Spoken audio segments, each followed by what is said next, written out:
विंदम सततम नमामि। मगहर महोत्सव, कबीर मगहर महोत्सव 2024 के इस उद्घाटन अवसर पर, शुभारंभ पर उपस्थित हमारे समस्त आदरणीय जन, अधिकारीगण, एडीएम साहब, शिक्षा से संबंधित सभी शिक्षकगण, प्रधानाचार्यगण, संतगण, अभी बच्चों का जो मनमोहक कार्यक्रम हो रहा था उससे हम आनंदित हो रहे थे। ये महोत्सव कबीर को समर्पित है। संत कबीर हमारे भक्ति धारा के और संत अग्रगणी। दूसरा वेद मत जो हमारे शास्त्रीय मान्यताएं हैं, और तीसरा संत मत, बिल्कुल अलग उसको रखा। संत मत अपनी एक अवधारणा अलग रखती है, एक निरपेक्ष जीवन दर्शन है जिसमें समस्त जीवों को, समस्त मानवों को, मानव ही नहीं समस्त जीव मात्र से आगे बढ़कर साईं के सब जीव हैं कीरी कुंजर दोय, कापर दाया कीजिए कापर निर्दय हो। उससे भी आगे बढ़कर वो कहते हैं कि भूली मालिन पाती तोड़े पाती पाती जीव रे। तो ऐसा बिल्कुल प्रकृति में भी जीव हैं और कण कण में समाये है राम भगवान। इस तरह से जो संत दर्शन है, हमारा भारतीय दर्शन है। कबीर साहब को जब हम व्याख्या में पढ़ाया जाता है, हम जब स्कूलों में पढ़ते हैं तो उन्हें निर्गुण और सगुण दो भागों में बांटा, प्रेमाश्रयी ज्ञानाश्रयी। हम जब देखते हैं, और अब ये मान्यताएं बदल रही हैं, निर्गुण परंपरा और सगुण परंपरा, ऐसा कोई परंपरा हमारे भारतीय दर्शन में नहीं है। कबीर भारतीय दर्शन के प्रवक्ता हैं, भारतीय दर्शन के अनुसार उनका समस्त दर्शन है। अभी जब हम लोग अभी प्राण प्रतिष्ठा में थे तो बाहर निकले तो सभी पत्रकार लोगों ने वहाँ उपस्थित थे, तो प्रश्न उपस्थित हो गया। तुरंत ही उन्होंने पूछा कि यहाँ आप आए हैं तो ये आयोजन, तो हम प्राण प्रतिष्ठा में कहीं पवन प्रतिष्ठा हुई, तो उन्होंने पूछा कि आप कबीर पंथ से आए हैं, कबीर परंपरा से आए हैं, तो कबीर और राम और इस राम में क्या अंतर है। तो हमने उन्हें शास्त्रीय परंपरा से बताया कि कबीर हमारा जो भारतीय दर्शन है वो कहता है अथा तो ब्रह्म जिज्ञासा। हमारे मानव जीवन में होने का अर्थ है कि हमारा कर्तव्य क्या है, इस व्यवहारिक जीवन को ठीक से चलाएं, और इसका निःश्रेयस जो भाग है वो ब्रह्म जिज्ञासा है। ब्रह्म क्या है, तो आगे हमारा भारतीय दर्शन, हमारे वेद के 4 महावाक्य हैं, उसको नीचे उतर के व्याख्या करता है कि ब्रह्म क्या है। अयम आत्मा ब्रह्म, प्रज्ञानम ब्रह्म, तत्त्वमसि, अहम ब्रह्मास्मि। अहम ब्रह्मास्मि, प्रज्ञानम ब्रह्म, तत्त्वमसि। ज्ञान की ब्रह्म अवस्था को ही ब्रह्म भाव है, ज्ञान की ब्रह्म अवस्था ही ब्रह्म भाव है। तो हर मनुष्य, हर जीव अज्ञान दशा में है, वो अपने को सुखी दुखी है, लेकिन वो हर जीव पूर्ण ब्रह्म हो सकता है। ब्रह्म का जो 2 भाग है, व्यवहारिक रूप, तो हमारा दर्शन कहता है कि जो व्यवहारिक रूप है ब्रह्म का, उपहित नाम रूप से उपहित है, वो व्यवहारिक ब्रह्म है, और जो नाम रूप सभी उपाधियों से परे है वो पूर्ण ब्रह्म है। तो हमारे जो राम हैं वो नाम रूप से उपहित हैं, संसार के मर्यादा को स्थापित करने के लिए आए हैं, इसलिए वो ब्रह्म हैं, लेकिन वो नाम रूप से उपहित ब्रह्म है। और जो नाम रूप से परे होंगे तो ही पूर्ण ब्रह्म होंगे। हर प्राणी यहाँ नाम रूप से उपहित है, नाम रूप से परे भी होगा तो अज्ञान से उपहित है, संस्कारों से उपहित है, बुद्धि के अनुसार। उन उपाधियों से जब परे होता है तो पूर्ण ब्रह्म होता है, उन उपाधियों में होता है तो वो उपहित ब्रह्म, राम, कृष्ण, कबीर, नानक, गोरख, समस्त हमारे महापुरुष ब्रह्म हैं, लेकिन उपहित ब्रह्म हैं। इनमें कोई अंतर नहीं है। वो राम हो, कृष्ण हो, वो कबीर के राम कोई अलग से राम नहीं है। वही राम है, वही ब्रह्म है, वही पूर्ण ब्रह्म है।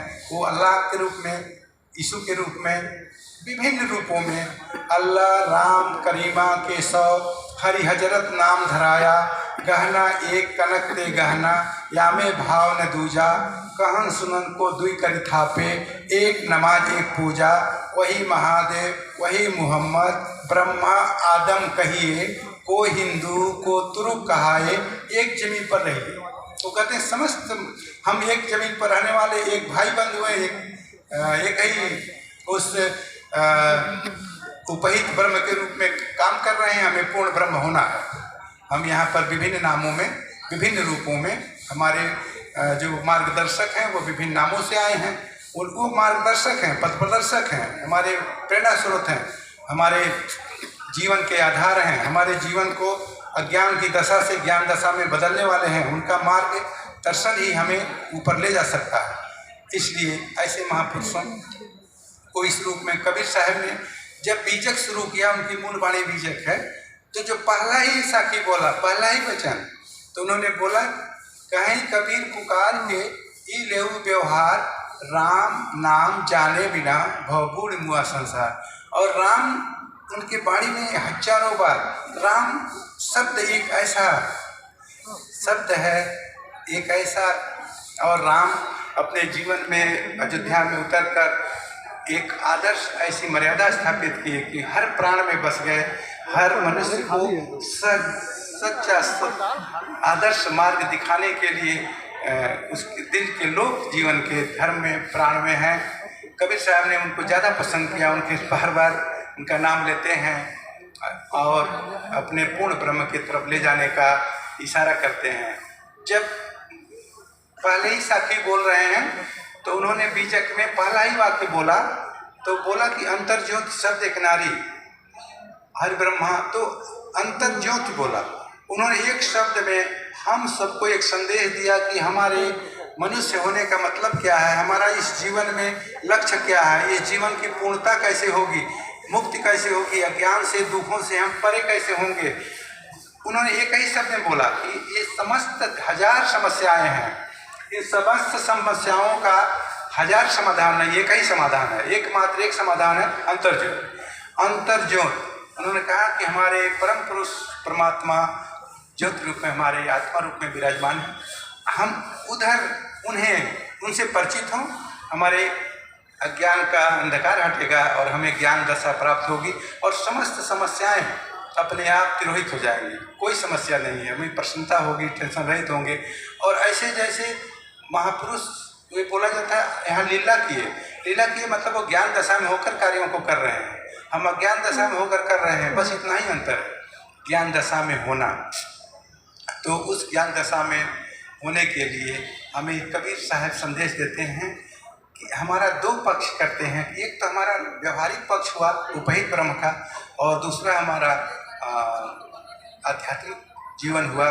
हमें दोनों के लिए काम करने की ज़रूरत है, तभी हम संत कबीर महापुरुष और उनके दर्शन को समझ सकते हैं कि और यहाँ आने का एक संदेश लेके जाना है कि हमें इस जीवन को दो भागों में बांटकर, एक तो हमारा व्यवहारिक जीवन को आदर्श बनाना, अच्छा करना लोगों के लिए, और उन्होंने संदेश दिया कि जो तू आया जगत में तो वैसा कर ले, कर साहब को बंदगी, भूखे को कष्ट दे। बिल्कुल कहा कि व्यवहारिक जीवन हमारा कैसा होना चाहिए, बिल्कुल कुछ नहीं कर सकते तो कम से कम दो बात करना। वो कह रहे हैं, न्यूनतम कह रहे हैं कि हर कोई को संदेश देते हैं कि कम से कम दो बात तो जरूर करना, कर साहब को बंदगी, उस जिसने हमें यहाँ भेजा है और उस साहब को बंदगी करना, सुमिरन करना, भूखे को कष्ट दे और छोटों को प्यार करना, बड़ों का आदर करना और छोटों को प्यार करना। भूखे को कष्ट दे मतलब किसी की भी जो आवश्यकता की, रोटी ही नहीं है, किसी को फीस की आवश्यकता, किसी को वस्त्र की आवश्यकता, किसी की आवश्यकता कुछ भी है, उसमें हम काम आ जाएं तो हमारा जीवन सार्थक होता है। तो हम किसी के लिए काम आए और सुमिरन करें, बड़ों का आदर करें। कभी भी हमें हमारे संतों ने बोला कि भूला भूखा कोई नहीं, सब घट भरा है लाल, पट खोले पावे नहीं ताते भया कंगाल। हर कोई परम सक्षम है, लेकिन अपनी स्व संपत्ति से स्व से के नहीं जुड़ने के कारण वो धन पद प्रतिष्ठा बाहरी लालसाओं में आकर्षण महसूस करता है। अगर स्व से जुड़ जाए तो ये आकर्षण फीके होंगे और स्व का आकर्षण इतना बड़ा होगा, इतना आनंदपूर्ण होगा कि वहाँ से वो दूसरों के लिए बहुत कुछ कर सकता है और करने की ज़रूरत है। आज जो ये महोत्सव हो रहा है, इसमें हमको जो संतों का दर्शन है, जो कबीर का दर्शन है, कि उस पर थोड़ा सा ध्यान देते हुए हमारे मनोरंजन भी करना है और उन आदर्शों के प्रति जो उन्होंने समाज के सुधार के लिए कहा, अपने सुधार के लिए कहा, बिल्कुल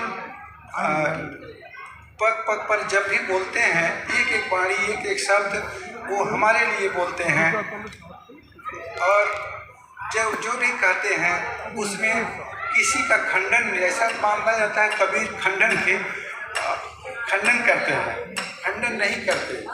बिल्कुल जो हमारे मान्यताओं में, क्रियाकर्म में जो अव्यवहारिकता आ गई थी, गिरावट आ गई थी या पाखंड आ गया था या ज़रूरत नहीं थी, ऐसी चीज़ें आ गई थी, उनको ही वो इशारा करते हैं, उनके तरफ इशारा करते हैं और उनको दूर करके सत्य मार्ग का, सत्य आचरण का स्थापन करना चाहते हैं। किसी नए पंथ का, किसी नए धर्म का, किसी नए इस तरह से संप्रदाय का उन्होंने कोई परिवर्तन नहीं किया। कबीर पंथ ऐसे लोग उनके मानने वाले अनुयायी होते हैं, तो किसी के मानने वाले गुरुओं के आचरण पर चलने वाले, एक पिता के 5 पुत्र हैं तो इनके 5 पुत्र हैं, इनके 5 अनुयायी हैं तो 5 अनुयायी हैं, ऐसा बोला जाता है ऐसे सभी महापुरुषों के। लेकिन किसी ने, हमारे संतों ने कोई इस तरह से परंपरा नहीं चलाई, हमारे भारतीय दर्शन को ही उन्होंने आगे बढ़ाया। इसलिए हम सभी भारतीय दर्शन के एक सूत्र हैं, एक माला है, उसमें हम पिरोए हुए हैं।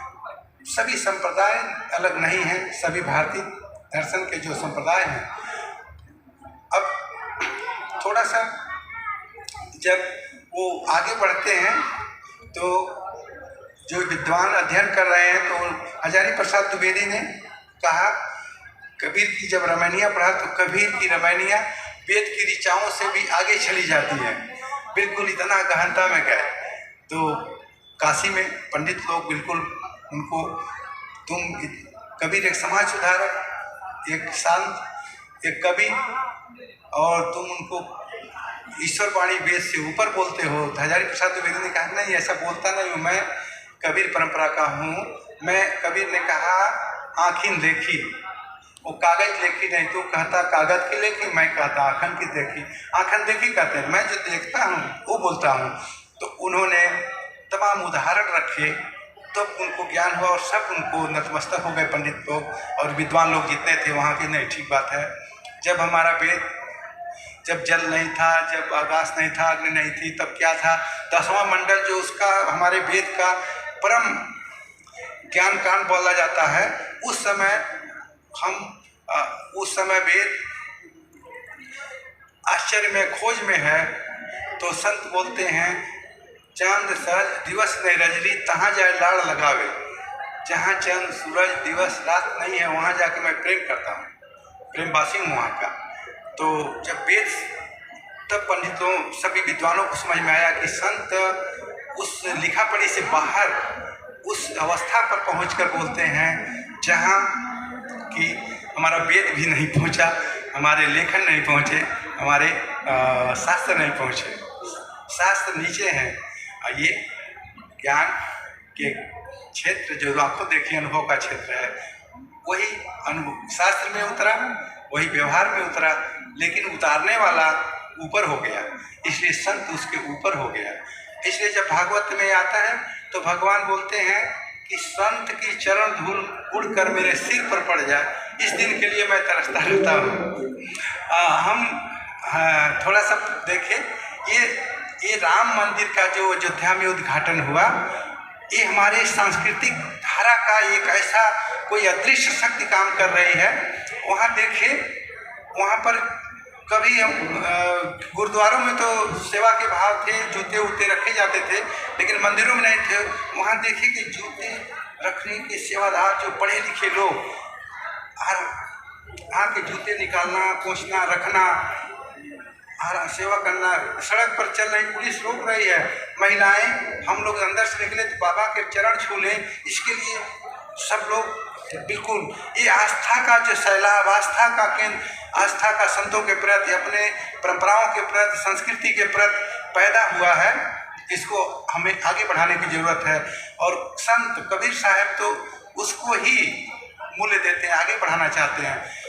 उन्होंने कहा, गुरु मानुष कर जानते ते नर कहिए अंत, महादुखी संसार में आगे जम का फल। ऐसा बोल दिया कि गुरु, माता पिता, हमारा महाभारत कहता माता पिता गुरु, मामा और ससुर, ये 5 हमारे गुरु हैं।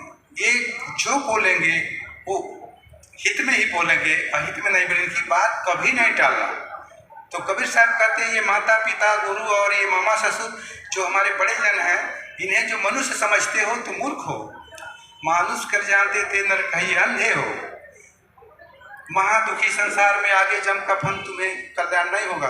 इसलिए इन्हें हमेशा इनके सेवा में रहो, इनकी आज्ञा में रहो, इन्हें नतमस्तक रहो। ये जो शिक्षा हमारे परिवारों में, हमारे जनरेशन में, हमारे युवकों में, हमारे बच्चों में, हमारे विद्यालयों में आने की जरूरत है कि बड़ों का आदर हो, और वहाँ से हमारा सांस्कृतिक जो क्षेत्र हो, हमारे बिखराव जो है परिवारों में, हमारे जीवन में जो अच्छ भच खाना पीना, आज्ञाकारिता नहीं है, सेवा नहीं है, वो सब भंग हो गया है। संत उसी को स्थापना करना चाहते हैं, बिल्कुल उसी की। प्रेम न बाड़ी उपजे, प्रेम न हाट बिकाए, राजा प्रजा जय रुचि शीश दे ले जा, ऐसा उनका संदेश है। और उस संदेश के माध्यम से, इस महोत्सव के माध्यम से हम सब उस संदेश को ज़्यादा से ज़्यादा लोगों तक, उनके दिलों तक पहुंचा के नम्रता और आदर्शमय जीवन अपनाने के लिए हमारे एडीएम साहब बहुत आदर्श विचार रखते हैं, चेतना रखते हैं, चिंतन रखते हैं। डीएम साहब और सभी अधिकारीगण, हम देखें कि कुछ भी हमें बोलने की जरूरत, कुछ कहने की जरूरत नहीं पड़ी। विचार है स्वयं कि सभी जो हमारे विद्वान, कलाकार, लेखक आए, वो संत कबीर के स्थली पर भी दर्शन करें, मत्था टेकें, वहाँ से प्रेरणा का प्रसाद लेके जाएं। यहाँ पर हम आए हैं, एक आस्थापूर्ण होके जाएं, जीवन में एक बदलाव लेके जाएं, संत के चरण धूल का एक आशीर्वाद लेके जाएं, जिससे हमारा जीवन जो दुखों की तरफ न जाकर सुखों की तरफ। हम इस चीज़ों को संपत्ति समझते हैं। हमारा दर्शन कहता है ये जो संसाधन है, बाहरी जो भी संपत्तियाँ हैं, संपत्ति 6 बताई गई जो हमारे पास है। हमारा दर्शन, भारतीय दर्शन कहता है कि 6 खट संपत्ति, 6 संपत्तियाँ जो हर किसी के पास है, और उन संपत्तियों वाला ही संपत्ति वाला है। और ये बाहरी धन, पद, प्रतिष्ठा, कितनी भी संपत्ति हो, इससे सुख नहीं हो सकता, ये दुख देने वाली है। और ये संपत्ति नहीं, ये संसाधन है, इनका उपयोग कीजिए, इनका उपयोग करके आगे जाइए, इनका संग्रह न कीजिए, इन्हें बांटिए, उपयोग कीजिए। संग्रह करना ही दुख होगा। वो संपत्ति क्या संग्रह करना है? सम, दम, श्रद्धा, समाधान, उपराम, छठी कहिए मुमुक्षुता, भिन्न भिन्न नाम, ये 6 संपत्ति हैं। उसको कबीर साहब ने थोड़ा और सहज किया। दया, क्षमा, सत्य, धीर, विचारा, ये लक्षण हंसा के सारा। दया, क्षमा, सत्य, धैर्य और विचार, ये हमारे 5 गुण हैं, जिन्हें हम बढ़ा लें तो हम संपत्ति वाले हो जाएंगे। कोई भी टाटा बिरला जाता हो, हम तमाशा देखेंगे, लेकिन कोई ब्राह्मण, कोई विद्वान, कोई ज्ञानी, कोई संत जाता हो तो हम चरण छू के उनका प्रणाम करना चाहते हैं। उस संपत्ति वाला है वो। और जो करोड़ों की संपत्ति वाला है, उससे प्रणाम, उसके प्रति दिल नहीं झुकता है, इस संपत्ति के प्रति झुकता है। इस संपत्ति को संग्रह करना है। तो संत का मूल आदेश है कि इस संपत्ति, अपनी संपत्ति जो हमारे पास, उसे बढ़ाना है, जो सेवा से बढ़ेगी, मर्यादा से बढ़ेगी, बड़ों का आदर और सम्मान से बढ़ेगा, सुमिरन से और साधना से बढ़ेगा, उस पर ध्यान देना है। हमारे संत लोग आए हैं, संतों का भजन और कबीर साहब पर जैसे बच्चों ने प्रस्तुत किया अपने आधुनिक गायन भजन संत, वैसे अब संत परंपरा के भजनों के माध्यम से हमें कबीर के और संत परंपरा के अनुभव में संत ले जाएंगे। तो हम डॉक्टर हरिशरण साहब को निर्देश देते हैं कि आप आएँ और संतों के भजन को प्रारंभ कराएं। बोलिए सतगुरुदेव की जय।